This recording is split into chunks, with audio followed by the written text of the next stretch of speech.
Thank you. Yes, thank you, and welcome everyone. It's nice to be here with you. Thank you for sharing your time together, and thank you for this opportunity. I would like to thank Cheryl and the other staff at the Mid-Continent Libraries for this opportunity to chat with you about some what I hope you will find to be really interesting art. And also thank you all for sharing your evening this evening and for supporting your local library. So as was presented, my presentation this evening will look at art, African-American art from the Civil Rights era into works from the present. We'll have about 45 minutes or so of a slide presentation, a PowerPoint, and then I'll leave about 15 minutes or so for any questions. And if you could leave your questions in the chat, we'll try to leave time for that. As Cheryl mentioned, some of the artwork that I'm going to share this evening is maybe uncomfortable for certain audiences. Many of the artists, but certainly not all of them, are examining issues of race and are coming from the perspective of having a very activist perspective with their art and using their art for political commentary and so forth. So I just want to let everyone know about that. I'll go ahead and screen share and get some artwork up here. That's why we are here.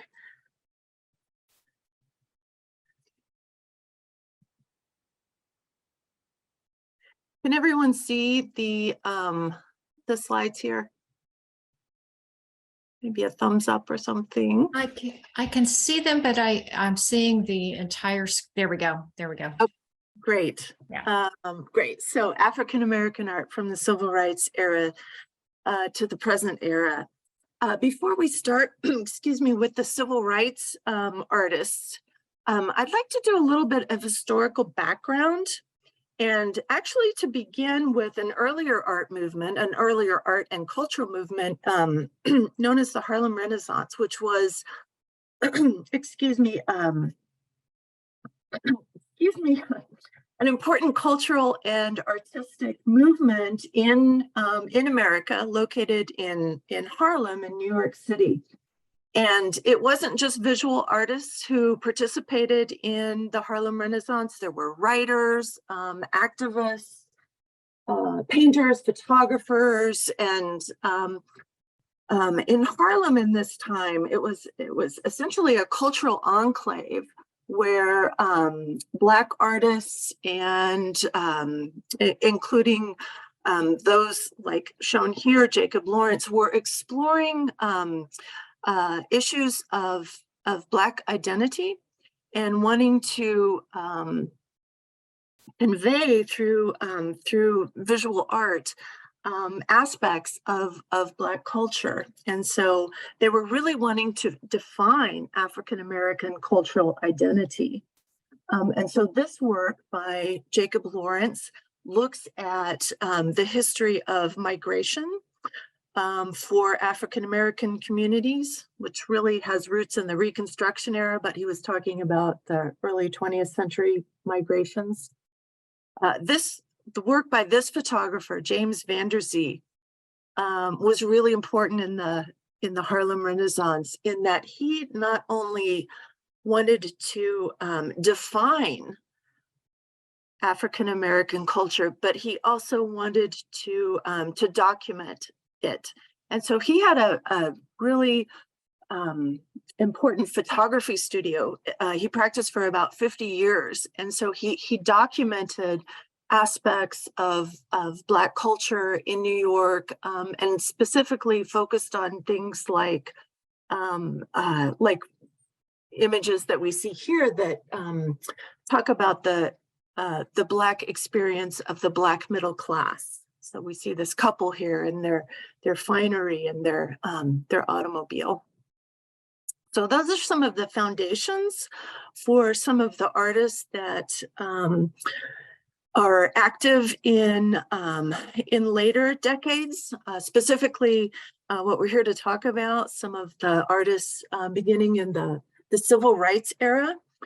So in the 1960s, as you probably know, in American culture, it was a time of great change. The civil rights movement, which was a social and political movement that was intended to abolish racial segregation and discrimination, and with the important Civil Rights Act of 1964, there were not only political activists, but a number of artists were also part of this movement, and they used their visual art in order to not only want to define Black culture, but also to honor it in some ways, such as with this work called The Wall of Respect.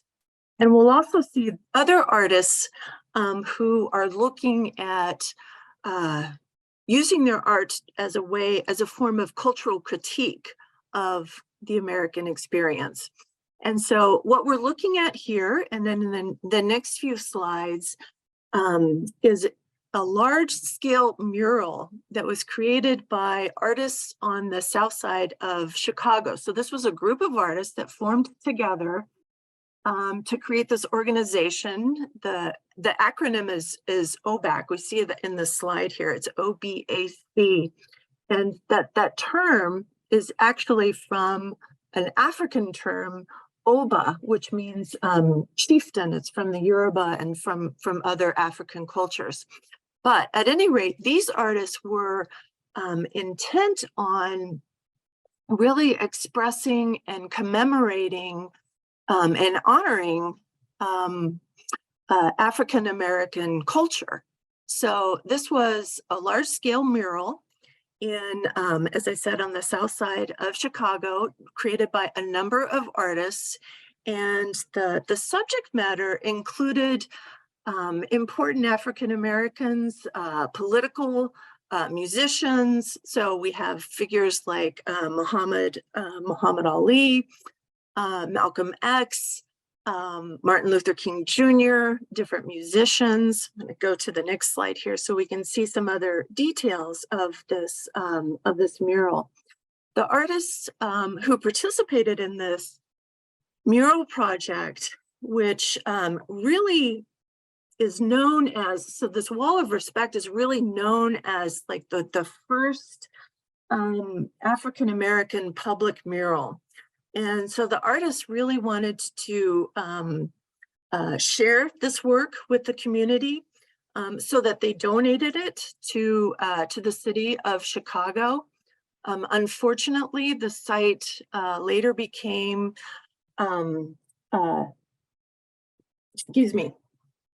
later became a site where there was a gang rivalry, and so eventually the city of Chicago destroyed it. So what we have now are just the photographs of this mural.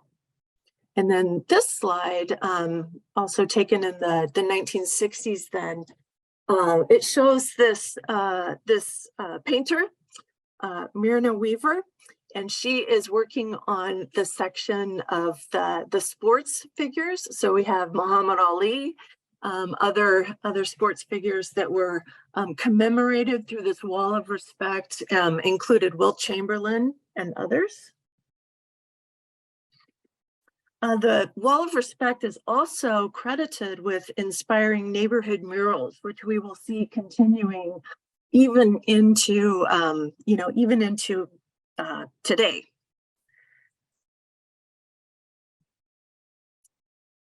So this artist, David Hammonds, is very much working in the working with the ideas of exploring issues of identity and culture and experiences of African Americans, especially in the inner city.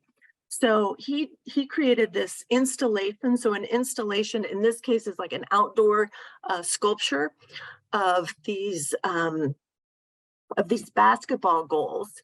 And as you can see, probably in this slide and then the next slide too, these goals, these basketball goals are very, very high. Some of them are like up to 40 feet high. They were installed in New York, so we can see in the outdoor setting here, and the symbolism that the artist David Hammons shares about this installation, Higher Goals, has to do with, first of all, basketball and the idea of sports and how sports can be, if you will, a way out of the inner city for some Black youth.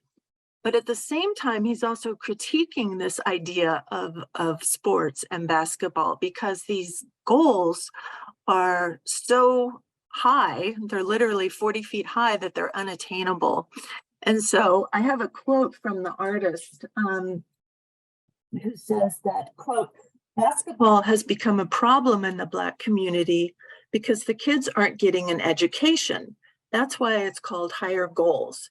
It means you should have higher goals in life than basketball," end quote.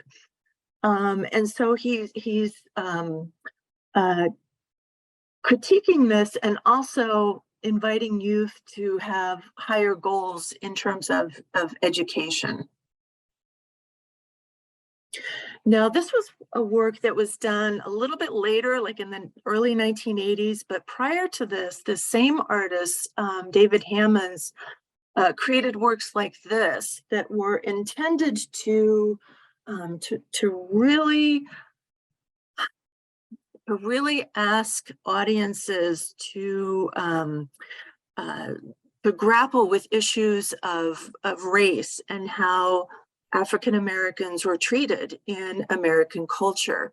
So he did this work, which shows a figure of a man who he's literally bound and sitting on a chair. So he's tied to the chair. And if you can see on the perimeter here, I hope that folks can see the arrow here in the slide. That's an American flag. And so he's making a commentary not only on the experience of some Black men in American culture, but also on a particular court case that was in 1969, in which the defendant was literally tied up and bound in his court trial. So that's what this work is critiquing, and also asking audiences to analyze and to grapple with these issues of race in American culture. Now, this is work by a different artist, also another important African American artist. His name is Robert Colescott, and he did this large-scale painting. It's called George Washington Carver Crossing the Delaware, page from an American history textbook. So this is like in the mid-1970s. And in this work, the artist is, he's using satire, for one thing. And this central figure here is intended to be George Washington Carver. So in case you don't know, George Washington Carver was a really important African-American agricultural scientist. He was an inventor. It just added so much to American history and scientific scientific discovery in agriculture and things like that. Invented lots of uses for the peanut and those kinds of things. However, what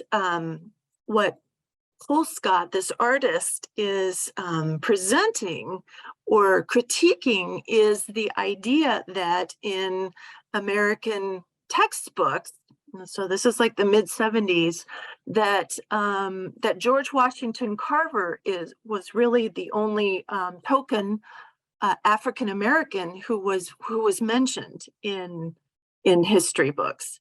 And so that's what he is wanting to bring forth to audiences to grapple with. He also uses satire, and has these images of Black men and women in the boat. So things like the minstrel figure in the back and so forth. Kind of move along here. This on the right we see Colescott's work, and then on the left on your screen you see this earlier Euro-American painting, which is the painting that that Colescott is referring to. So this earlier painting from the 1850s is George Washington's, right? So the first president of America, who was also a slaveholder. And so it's in reference also to this painting that that the artist is making commentary about.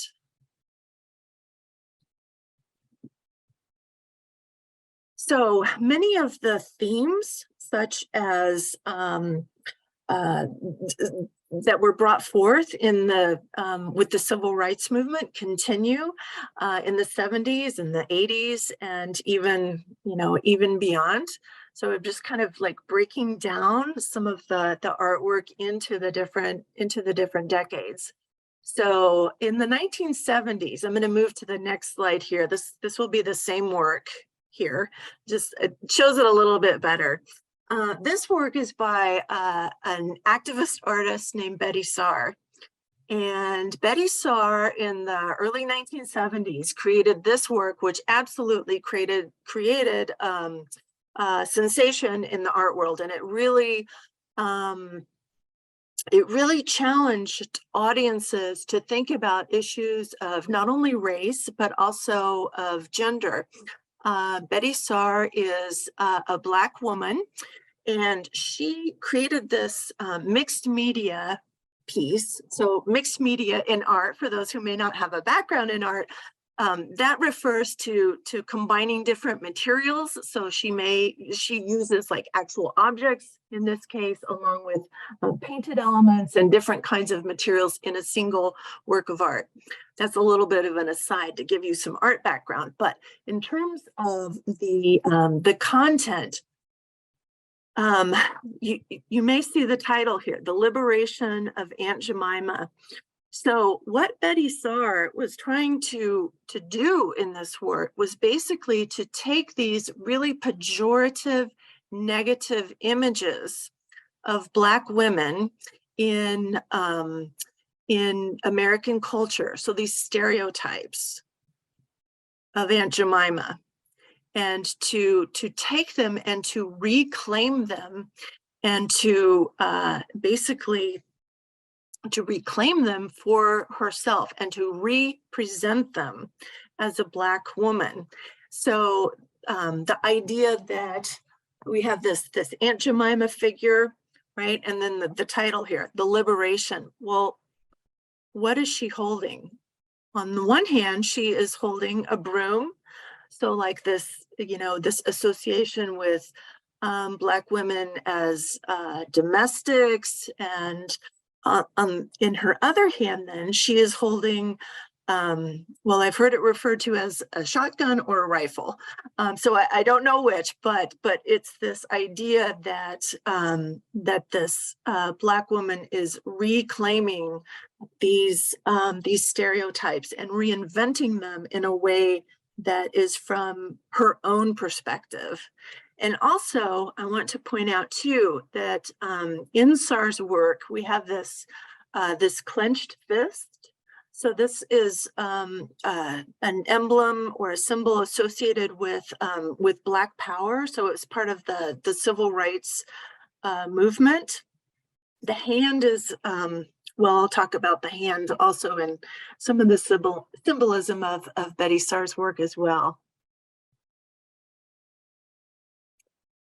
Betye Saar, in addition to her more earlier political works, she does also grapple with, continues to grapple with issues of race and gender. Works like this, which is called Midnight Madonnas, she's taken this image of this photograph of this young woman, this young Black woman, and her child or her infant, and then juxtaposed it with this image of what's known as a Black Madonna. So there are some images in Western art history, so in European art history, where the Madonna is actually seen as very dark-skinned. And so Saar is taken this image of this Black Madonna and then juxtaposed it, or at least positioned it with this actual photograph of this woman.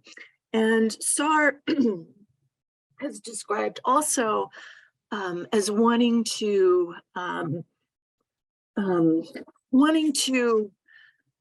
present images of women and of Black people that are not pejorative, but that are more positive images. And so that's what she is looking to do. Saar did a series in which she examined issues of color. So this is one of the works from that series. It's called Cream. And then some of the other titles within this series are things like coffee and cream and words like that. And what she is talking about in this series has to do with how some African Americans, excuse me, categorize themselves in terms of skin color. So cream, coffee, versus white communities, which are perhaps less likely to do so. I talked about the hand in Saar's other work. Here we see an image of the hand. Oops, excuse me. Sorry, down there. And then also the hand throughout. So the hand in this case is a reference to some earlier folk art in which the hand is seen like a protective charm or a mojo, and the hand motif actually has longer, deeper roots that in Africa. Saar is usually using the hand motif intentionally. For her, it's a very positive symbol. I'm going to move to the next slide, but you'll see the same quilt here. And this is a work done by another Black woman artist. Her name is Faith Ringgold, and she creates what she calls story quilts. And in this series called Tar Beat, she excuse me, she created a story quilt, or a series of story quilts, that tells the story of this young African-American girl. In her narrative, Faith Ringgold calls her Cassie Lightfoot. And it's about this young girl's dreams, her hopes, her aspirations. And she does it, the artist, tells these stories through a very traditional folk art form, which is quilt making. And so quilt making is has a long history in American culture, both in Black communities and in white communities. Let me move forward here to some of the other works by Faith Ringgold. Faith Ringgold, it was very much an activist artist. She tells through her narrative quilts a lot of examines a lot of issues of race, especially from the perspective of being a Black woman. As I said, this particular series is about the hopes and dreams of this young girl and her aspirations. You see up here in this young girl kind of flying through the dream space, if you will, this family who are having a meal together on top of this rooftop. And so her quilts really are intended to tell a story. And we're going to flip back in time here and go back about 100 years and look at an early example of a quilt that was made by this woman named Harriet Powers.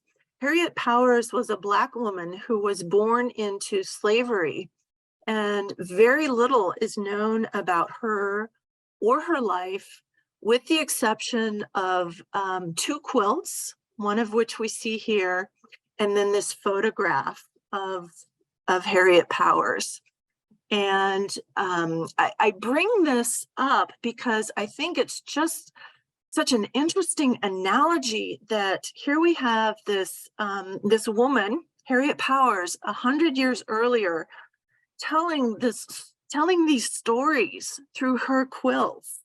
And in the case of Harriet Powers, she has a lot of biblical narratives. So a lot of the images in this quilt have to do with Bible stories. She was a Christian woman, but some of the stories in Powers' quilt actually have to do with things that are like more of her own time.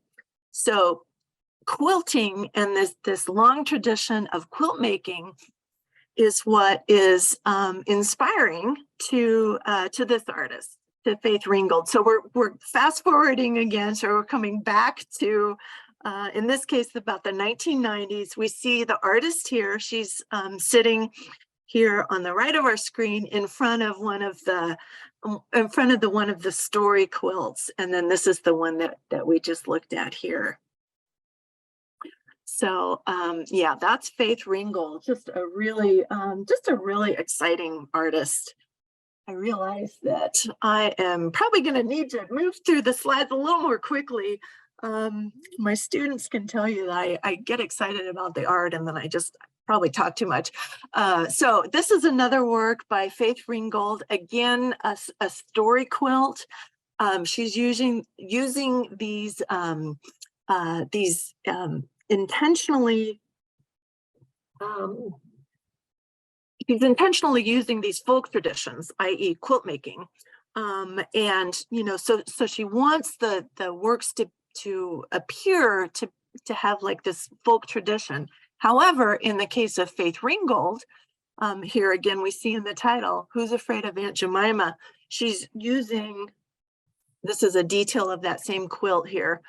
You know, so using, again, like Saar did, looking at some of these pejorative stereotypes of Black women in American culture, and then using her artwork to subvert that, or to challenge that, or to challenge viewers to think about that.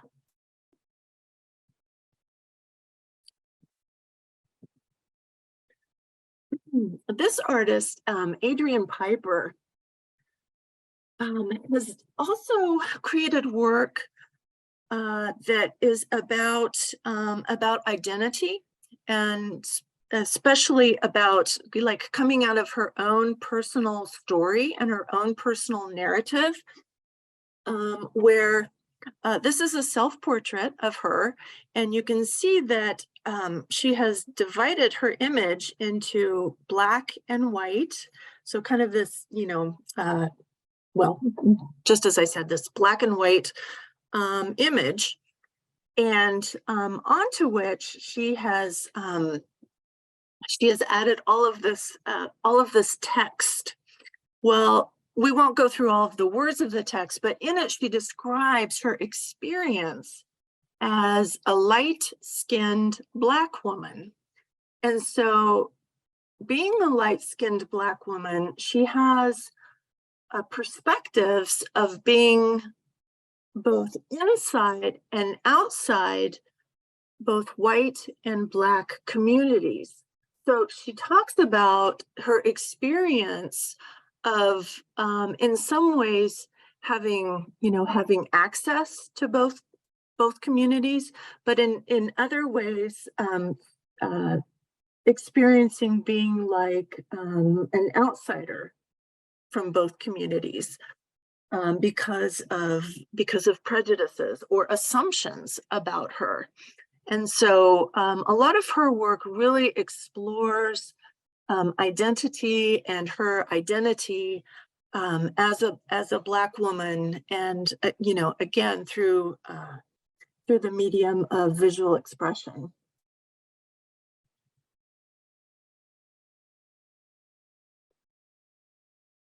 Now, we're still in the 90s, although a number of these artists do continue to work even unto today, including this artist, Kerry James Marshall, who he was born in 1955 in Birmingham, Alabama. So you can imagine, like, when he was, about 10 years old, all that was going on in the South with the civil rights movement.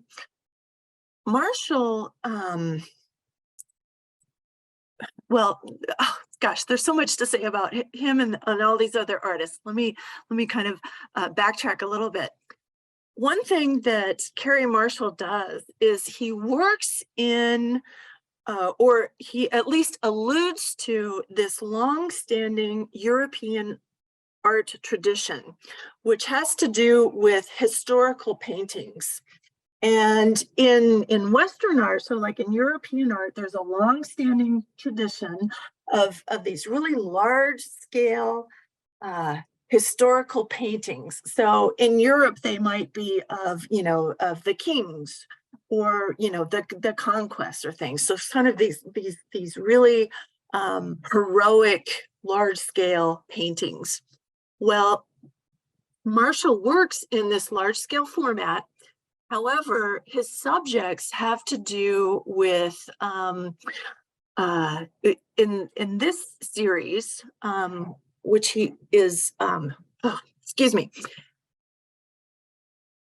his subjects have to do with the experience of Black urban culture.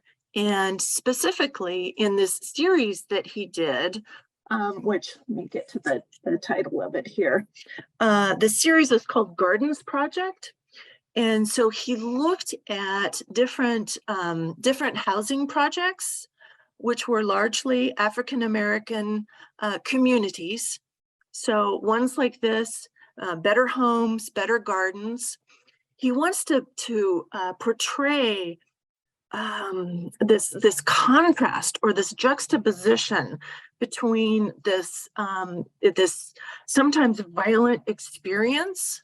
So that in Marshall's work is expressed through like this really kind of expressive, almost violent paint that is on the surface of the paintings, but at the same time it's contrasted with more pleasurable aspects, or more idyllic aspects. So we have this young couple who are holding hands, and this contrast between this contrast between the violent, sometimes violent experience in these housing communities, but also their idyllic names, for example. These are some other works from by Marshall from that same series. So Watts, 1963, the Watts site in California was an important site as far as like riots and things, and so he is he's alluding to that, but at the same time, through his paintings, he has images of or symbols of hope or aspirations. So for example, the sun appears. I don't know what the artist, what the symbolic meaning for for Marshall is for the birds, but it is a theme that is, you know, throughout a number of his paintings. I could talk about symbolism for, you know, for birds in other artworks, but I don't know for sure how this artist feels about that. Another characteristic of Marshall's art is that his figures are not just black, they are very, very black. They are very, very dark. And that is, that's intentional on the part of the artist, that he really wants to convey that. And then like we saw in the previous painting, we have this really, you know, this contrast between this really expressive brushwork and then, you know, the more idyllic kinds of imagery, the flowers and so forth.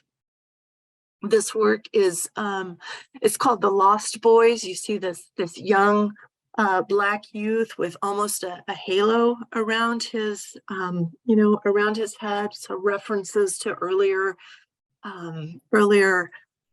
images in art history, but also very intentional about, it's almost like a lamentation of the loss of this young black boy, or these young, you know, these young men that are coming up through urban culture. So that's what Marshall's really wanting to examine and talk about.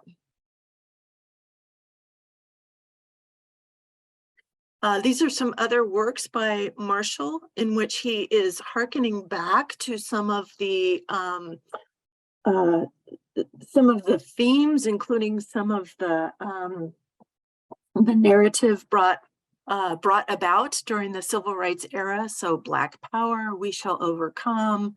This next one is just a detail of that same work. So some of these artists use text as well as visual imagery. We'll see that with some of the photographers as well. This work is, again, it's by Marshall, another really large scale work. I don't work for the Nelson Atkins Museum here in Kansas City, but I do want to point out that it is here in our local museum. The reason I do that is because I love to, you know, share with my students and people, like when we have opportunities to see works locally. At any rate, this work is also about the civil rights era. We see the, you know, the dates here in the composition, this figure, which seems to be, you know, revealing or coming through this curtain, and then up in the clouds, if you will, up in the upper portion, images of John F. Kennedy, Martin Luther King Jr., Robert Kennedy, and then at the bottom, what a time, what a time. Marshall's a really, he's a really important artist. John Ahern also talks about, through his work, although it's more installation and sculpture, but he also talks about the urban experience. So we see here in this installation, which is like literally on the side of a building, these life-size figures, which he's created out of fiberglass.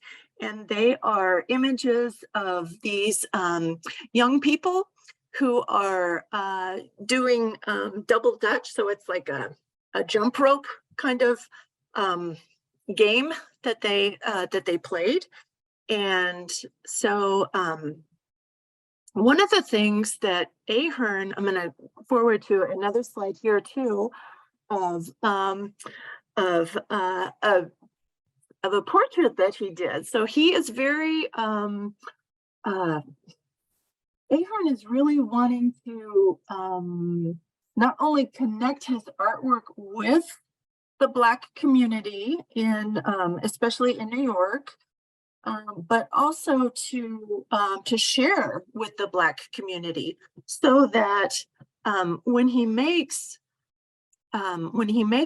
these sculptures, he actually makes two.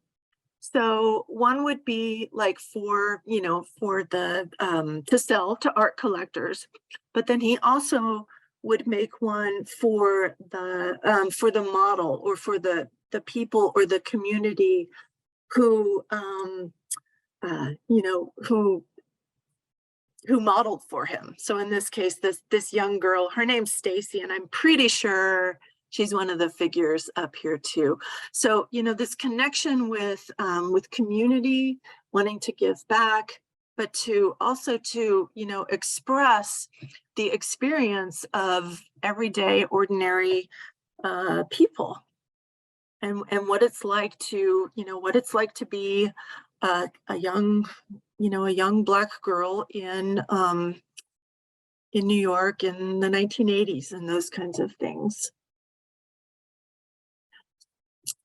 This artist really, really, really hit the art world with a storm in the 1980s. His name is Jean-Michel Basquiat. He came from a middle-class background, moved to New York, and really started his artwork through tagging and through graffiti art. So like more of the street art. And he sold his first work to the musician Deborah Harry, and then afterwards his work just became really collectible, very sought after by art collectors and by audiences. He works in what's called a neo-expressionist style. So the style is like intentionally very, very rough. He looks at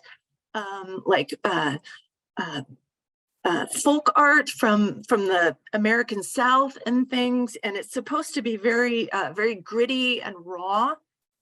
Show you some other works by the same artist. Unfortunately, he died at a pretty young age, and so we think he worked for maybe 10 or so years. So we don't know like what other works he would have done, but in his time, and even still today, his work is very very well known. He knew artists like Andy Warhol and things like that.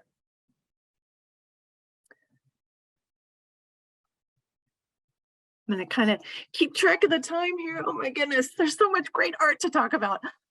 So anyway, I wanted to also bring in some artists whose work is not necessarily politically motivated, but nevertheless comes from, well, these are works by Black artists, and have an affinity with other artists. So Martin Puryear is an African-American artist. I'm going to show you a few of his works. He works in a more abstract kind of style.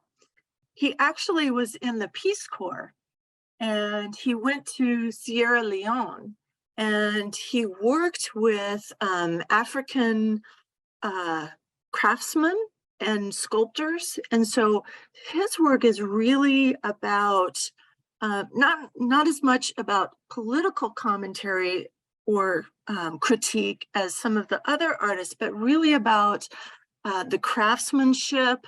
He's associated with an art movement called minimalism, in which it was like the materials were really important. But nonetheless, there are associations sometimes with Puryear's work, such as like this one, which is also at our local museum here, has been likened to like a musical instrument, a cornucopia, those kinds of things. Oh my goodness. In the interest of time, I'm just going to have to move through some of these slides. This is another work by Puryear. I want to be respectful of everyone's time, but also allow enough time for comments or questions that you all may have. So we're just going to kind of move through some of the work, again from the 1990s, but into the present. Carrie Mae Weems is a photographer who she actually studied folklore before becoming an artist, and she wants to really tell stories through photographs.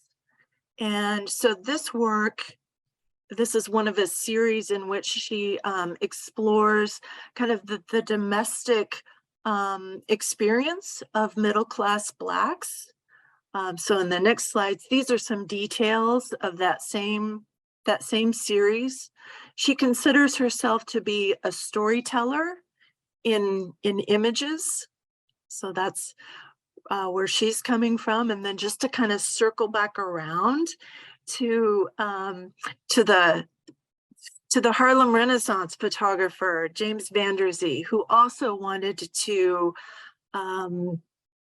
both document and tell the stories of these Black middle-class couples or families from their perspective. Lorna Simpson, another photographer, she is credited with being the first African-American artist to have a solo exhibit at the Museum of Modern Art in New York. She's just a really breakthrough artist in that way. She started out as a photojournalist. I'm just going to kind of move through some of the images of her work. Also, through her work, she's wanting to offer cultural critique. So, for example, she has in this series these photographs of this young Black woman from behind with different hairstyles. She uses words that are adjectives, things like let me make sure I quote her correctly, but she's asking viewers to consider how African Americans are stereotyped by their hairstyles. So the descriptive words include things like severe, long and silky, country fresh. So, challenging viewers to think about stereotypes. And stereotypes are definitely on the mind of this artist, Kara Walker. I'm just going to kind of move through some of the slides. What Kara Walker does is she takes these silhouettes based on, well, she's hearkening on a few things. One is the Victorian practice of like silhouettes, so people that are outlined in silhouettes, but she takes these pejorative images, so these negative stereotypes of Black people, cuts out the silhouettes and puts them on the walls in galleries, and then projects lights into the gallery space. I'm just going to kind of move through some of these really controversial. Kara Walker is a very controversial artist because she uses these images which are really quite offensive to both Black and white audiences. But from her perspective, Walker is really trying to challenge these stereotypes and trying to get people to think about all of our roles in the conversation of race in America. I like this slide because it shows how she actually does the work. So this is like a slide projector here. And then we see these silhouettes with all these lights in the gallery. And if you can imagine being a viewer and like walking into this space, whether you're Black or whether you're white or brown, all of our shadows will be projected in the same color value, so in the same darkness. And so she's inviting audiences and challenging audiences to think about ways that we're all part of this conversation about race, and we're all part of the story, regardless of our color. But we're all here. Now, Walker is she's of a younger generation of Black artists. And so artists like Betye Saar, whose work we shown here, we just talked about her. So Betye Saar was very, Betye Saar and other artists were very upset with this younger generation, specifically with Kara Walker, because artists like Saar felt like Walker's work was actually perpetuating racism and stereotypes. And so, you know, there's a lot of complexity in the art. And I realize that I am just going over with my time. And so I'd like to just kind of quickly move through some of the other artists. Renee Stout looks at African traditions, specifically African religious traditions, like from the Congo people. She cast her own figure as a sculpture. Whitfield Lovell looks at archives and photographs, and he wants through these installations to bring forth some of the stories stories of African Americans, of Black people that may be forgotten by history. Some of his works. This artist, Fred Wilson, does work that, well, it's conceptual. And conceptual art means that it's about the idea. It's about challenging viewers to think about whatever topic it is. In the case of Wilson, it has to do with issues of race. So, for example, if you look down here at the sign here, it says Metalworks, 1793 to 1880. So that's a time period in history. And in this glass case, what Wilson does is he goes into museums with their permission and rearranges and reconfigures objects in order to challenge audiences to think about issues of race or gender, but particularly with Wilson, issues of race. So, for example,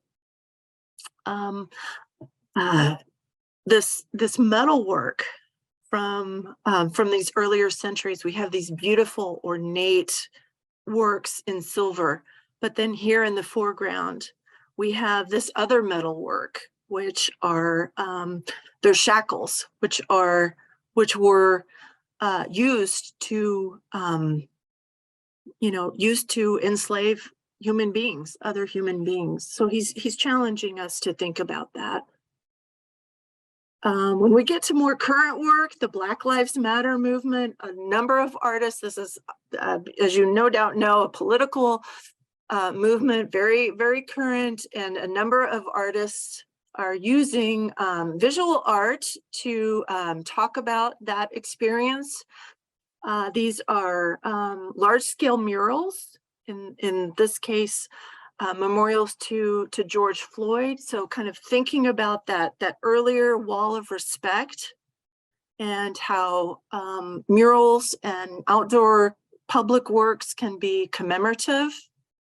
Kehinde Wiley is like Marshall, looking back at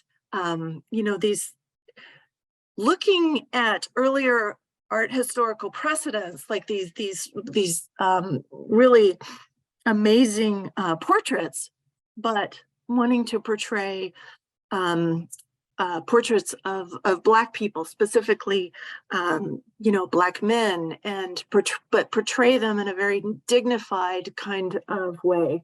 This is the artist along with his portrait.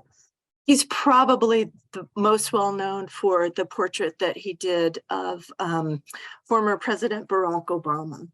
So this was a larger than life scale portrait of the former president.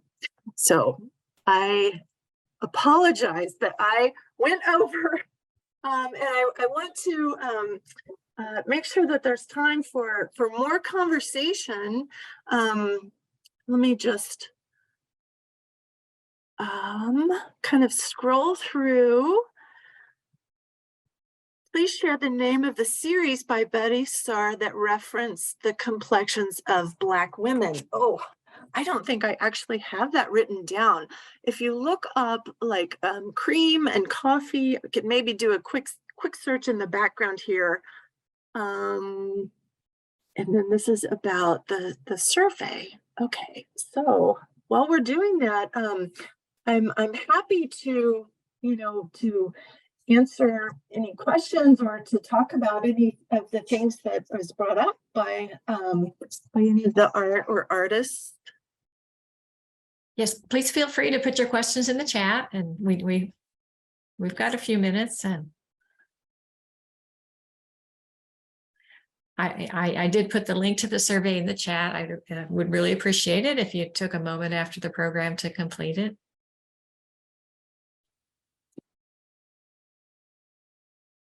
Yeah, well, we're giving folks,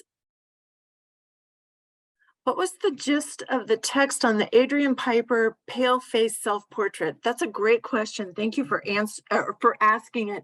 So the text actually described that particular shot that I showed you, or particular image I showed you, described her, it was an experience that she had when she was younger with a teacher, and how, the teacher made assumptions about her and those kinds of things.